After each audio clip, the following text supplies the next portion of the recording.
in Liverpool, big problem, massive problem, humongous problem. I got a job going on in Liverpool and my builders left. My builders walked out of sight. They're going bankrupt, they haven't finished, I got tight deadlines. I'm very unhappy. Otherwise I'll come for you. Do not go to Liverpool or North Wales unless I say so. Yep. I've got about 2 weeks and I need to get this refurb finished. It's never been so busy in here. Is it Alan? He was invoicing me for stuff, I was paying, and then he was telling his workman, oh, Samuel's not paid. He had. And then wasn't paying his boys.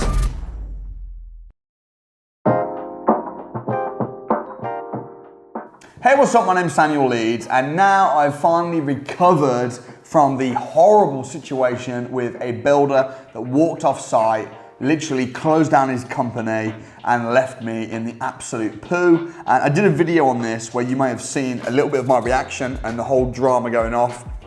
However, this actually did happen back in May, and the site was then quickly finished. There's now tenants in the property, everything's all good. But when I put the video out, there was quite a lot of people asking me in the comment section, what are the lessons here? What actually happened? How can we stop this kind of thing happening to us as property investors and developers? And one of the most annoying people group to deal with when you're a property investor is probably not estate agents. It's probably not even valuers. It probably is builders. So there are good builders, there's good and bad in every industry. But in this video, I wanted to talk you through kind of what happened, how my builders screwed me over, and how you can make sure, or at least best prevent that from happening to you. So if you enjoy my videos, please do me a massive favor, hit the like button. I don't have to share the bad, I could only share the good, but I'm very, very happy to always be transparent about my journey, the good, the bad, and the ugly, and this was definitely one of the ugly moments. So if you appreciate that, subscribe to the channel, turn the notification bell on. So where did this all start? We found a property, and this was not actually my property, it's for an investor, and it's quite a high profile investor, and he's a good friend of mine, and it's important that this deal went smoothly. And as part of the service, the investor took on board a project management fee from one of our companies, Better Sourced Limited, which is head up by Alistair. And the property was a very small refurb, okay? It needed about £30,000 spending on it, en suites in the bedrooms, completely regutting, but it's a small house. I don't normally get involved in these types of little small refurbs that are going on, whether they're my properties, whether they're our investors, joint ventures. I tend to have a very hands-off approach. However, especially by the way, because the builder in question has done 15 jobs for us. Some for me, Alistair, our investors, 15 jobs. So I'm kind of thinking this is going to be quite smooth. However, what happened was, about a month into the job, I'm hearing that nothing's really happened, it's not really got started yet, and things are really slow. I'm thinking, what's going on? So I rang up Max, who works for Better Sourced, and I said, Max, that's our sourcing company, our project management sourcing company. I said, what's happening? And Max is saying, oh, the builder's saying because of the pandemic and coronavirus, because this is back in sort of like, February time now, things are going slow. And I just get so ticked off when people are using coronavirus and pandemic as an excuse, which is what I thought this was. So I said to Max, let me speak to the builder direct. I spoke to the builder, his name is Dave. I said, Dave, what's going on? Oh, Samuel, it's all under control, all's really well. Well, I found out what's bloody going on. I'll tell you what, contractors want putting up against the wall and shooting. Yeah, I know, it's getting a bit hard for me as well, because obviously I told the client that it'd be finished last month, so I'm getting a little bit stressed now. I've just spoke to Alan, the spark is in there. Yeah. Because he's booked in to go anyway, so I just said, and clicked, I said, it's Friday. Why are you in Friday? He's supposed to be going in Monday. Elliot rung him on Wednesday and told him the electrics had gone off for Friday. I went boom. So Alan turned around and said to him, I can't get there till Friday. You can't use the electrics. Then ring Dave and let him know. So I've just actually got hold of Elliot and said, are you in Clarendon doing the kitchen? He said, I can't do the kitchen, there's no electrics. What do you mean there's no electrics? I spoke to Alan on Wednesday. So why didn't you ring me? I said, well, I thought Alan was ringing you. So I just said to Alan, why didn't you ring me? He said, well I told Elliot to ring you. I said, are you two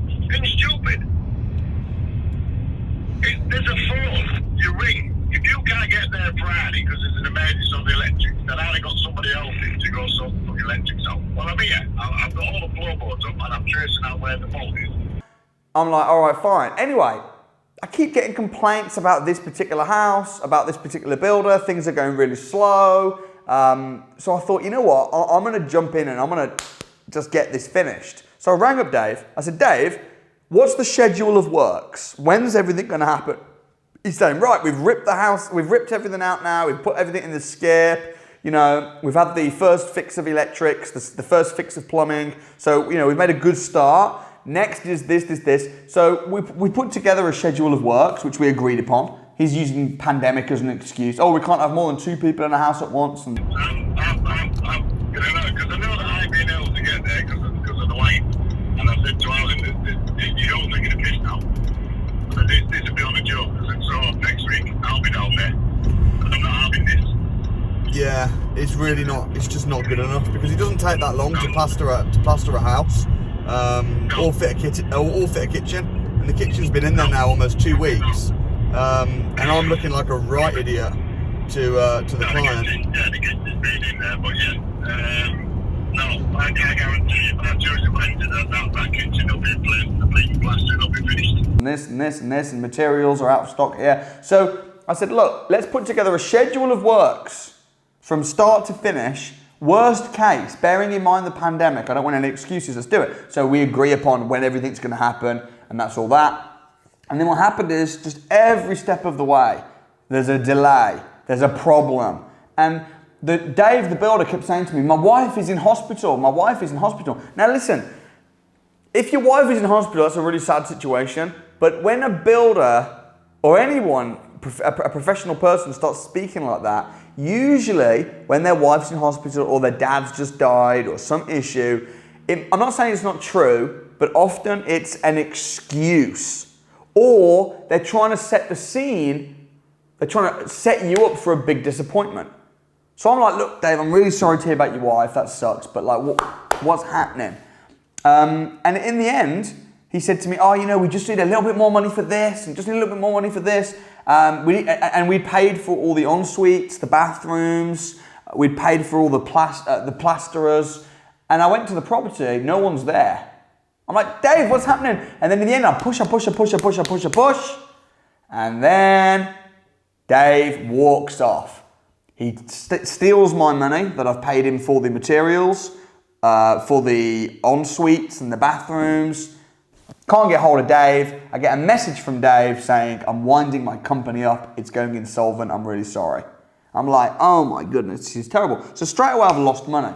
Now at the time I thought maybe Dave's not a bad person. He's done lots of jobs for us. Maybe it's just one big cock up. However, I went down to the property and the workmen that were working on the property were saying, oh, Dave says that you've not paid him, so he can't pay us. I start getting messages on Instagram from the plasterers and the plumbers saying, we need payment. So I had to literally show my bank statements and invoices. I could show everything had all been paid to Dave. And Dave had not just done that to me, he'd done that to Alistair, and he'd done it to lots of other investors. He'd taken their money, he'd taken as much as he could. He didn't pay his workmen, and then he just closed the company down, which is really, really, really bad. So rather than trying to name and shame Dave and say, this is the name of his company and be careful, because, you know, I mean, look, his company's gone bust now. It's possible he might set up, but how many builders are there called Dave? And how many bad builders are there? There's a lot of bad builders. So in this video, I wanted to just share some of the things that you need to do to prevent coming across bad cowboy builders. Now, this guy had worked with us for quite a long time. You might hear people saying, you know, get a recommended builder. Use a recommended, get a referral, and then it's all okay. Well, actually, no. You can have a recommended builder. Geez, you can even have a builder that you've used 15 times, but things can still go bad. So what's some of the further due diligence that you need to do? What are some of the further checks and skills that you need to prevent things like this happening? So there's a few things I want to say around those points. Firstly, when you get in a builder, whether you've used a builder before, whether they're a trusted builder, before you instruct the builder to actually start works, get a survey on the property. Because one of the things that builders sometimes do, cowboy builders, is they'll pretend that things are wrong with the property that might not be wrong. And Dave tried this on with me. Dave was saying, oh, this needs to be done. Oh, there's a problem with underneath these bricks, and they create extra things that don't need doing. So they might pretend that the electrics need completely rewiring when they don't, when the electrics aren't actually that bad. But if you don't know anything about electrics, you can't see what's happening. How can you know? Oh, it's going to cost £3,500 for a new rewire. We need to rewire it. Okay. Now, listen, if you can't know what you're doing, you might expect, okay, well, I'm going to need an electric certificate to show what's happened, and. But if you're not really sure, that's why number one is get a survey on the property. Number two is get 3 quotes on the job before you start the job. And then if one builder says it's going to cost 20 grand and the electrics are fine, and the other one says 22 grand, electrics are fine, and then somebody else says, oh, well, the electrics need to be one and this, and start saying things that don't actually need to be done. I think that's the first thing. Second thing is, as well as getting a survey and getting 3 quotes, really, really, really important is that you have a schedule of works, okay? You have a contract with the builder. Otherwise, it's just, if the builder's saying to you it's going to cost this much, but it's just all verbal, or if the builder says, oh, it's going to cost 20 grand to do this entire refurb, and you go, all right, great, and then he sends you an invoice, or he sends you an agreement, 20 grand, and then as he's going through the job, he's going, oh, you'll also need new windows, oh, you're also going to need a new boiler, and you're saying, well, hold on a minute, you said it was going to cost 20 grand for the entire refurb, and then the builder might say, yeah, but that doesn't include the windows, okay? That's why you need a breakdown, an itemization of everything and how much that thing costs, not just 20 grand for the refurb. What does that 20 grand consist of? And then, okay, well, the windows are going to cost 2.5 grand. The carpets, does the quote include carpets and decoration? Because I see so many people get caught out on this. The builder quotes them 25 grand and they assume that's for a finished product. Carpets, paint, but then the builder's like, no, that's just for the actual building works. So get an itemized breakdown with quotes for everything that's needed. Also a schedule of works, when things are going to get done. Not just, oh, it's going to be done by June next year. No. Well, the first week we're going to do this. Then the second week we're going to do this. The third week we're going to, and then what you can see then if you're falling behind. That's what happened with me with Dave. I'm like, Dave, we agreed that this week was the week when we're supposed to be doing X, Y, Z. What's happening?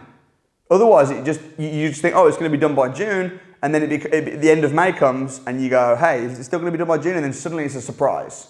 So you want a schedule of works, you want an itemized bill. Even if you've used a builder 15 times, you need to be a little bit on their back. You need to be asking them for WhatsApp pictures regularly. Go and visit the site at least once a week.